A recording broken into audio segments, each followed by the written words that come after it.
বাসে, ট্রেনে, ট্রামে, রাস্তায় যাকে আপনি রোজ দেখেন, যার শাড়ি, কপালের টিপ, কানের দুল আর পায়ের গোড়ালি আপনি রোজ দেখেন, আর আরো অনেক কিছু দেখতে পাবার স্বপ্ন দেখেন, স্বপ্নে যাকে ইচ্ছে মতন দেখেন, আমি সেই মেয়ে। বিহারের প্রত্যন্ত গ্রামে দিনের আলোয় যার ছায়া মাড়ানো আপনার ধর্মে নিষিদ্ধ, আর রাতের গভীরে যাকে বস্তি থেকে তুলে আনতে পাইক বরকন্দাজ পাঠান আপনি, আর সুসজ্জিত বিছানায় যার জন্য অপেক্ষায় অধীর হয় আপনার রাজকীয় লাম্পট্য, আমি সেই মেয়ে। আমি সেই মেয়ে। আসামের চা বাগানে ঝুপড়ি কামিন বস্তি থেকে যাকে আপনি নিয়ে যেতে চান সাহেবী বাংলোয় মধ্যরাতে, ফায়ার প্লেসের ঝলসে ওঠা আলোয় মোদির চোখে দেখতে চান যার অনাবৃত শরীর, আমি সেই মেয়ে।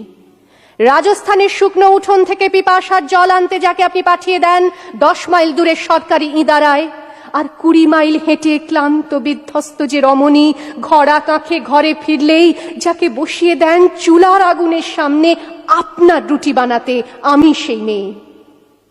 আমি সেই মেয়ে যাকে নিয়ে আপনি মগ্ন হতে চান গঙ্গার ধারে, কিংবা ভিক্টোরিয়ার সবুজে, কিংবা সিনেমা হলের নীল অন্ধকারে, যার চোখে আপনি এঁকে দিতে চান ঝুটো স্বপ্নের কাজল, আর ফুরিয়ে যাওয়া সিগারেটের প্যাকেটের মতো যাকে পথের দুপাশে ছুঁড়ে ফেলে আপনার ফুল সাজানো গাড়ি শুভ বিবাহ সুসম্পন্ন করতে ছুটে যায় শহরের পথে। কোণে দেখা আলোর গোধূলিতে একা দাঁড়িয়ে থাকা, আমি সেই মেয়ে।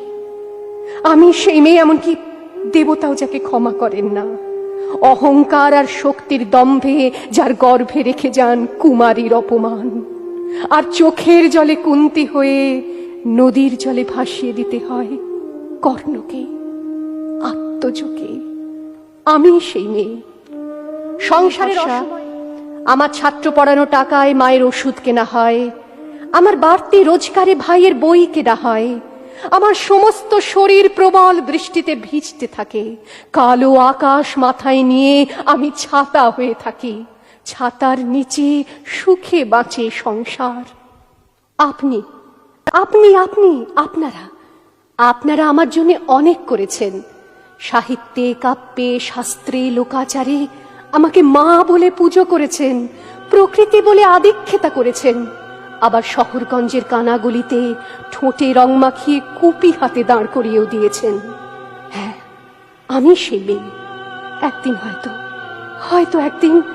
হয়তো অন্য কোনো একদিন আমার সমস্ত মিথ্যে পোশাক ছুঁড়ে ফেলে দিয়ে আমি হয়ে উঠব সেই অসামান্যা। খোলা চুল মেঘের মতো ঢাকবে আমার খোলা পিঠ, দু চোখে জ্বলবে ভীষণ আগুন, কপাল ঠিকরে বেরোবে ভয়ঙ্কর তেজরশ্মি, হাতে ঝলসে উঠবে সেই খড়গ, দু পায়ের নুপুরে বেজে উঠবে রণদুন্দুভি, নৃশংস অট্টহাসিতে ভরে উঠবে আকাশ। দেবতারাও আতঙ্কে স্তব্ধ হয়ে বলতে থাকবে, মহামেঘ প্রভাং ঘোরাং মুক্ত কেশিং চতুর্ভুজাং কালিকাং দক্ষিণাং মুন্ডমালা বিভূষিতাং। বিভৎস দাবানলের মতো আমি এগোতে থাকবো, আর আমার এগিয়ে যাবার পথের দুপাশে মুন্ডহীন অসংখ্য দেহ ছটফট করতে থাকবে। সভ্যতার দেহ, প্রগতির দেহ, উন্নতির দেহ, সমাজের দেহ। হয়তো আমি সেই মেয়ে, হয়তোবা।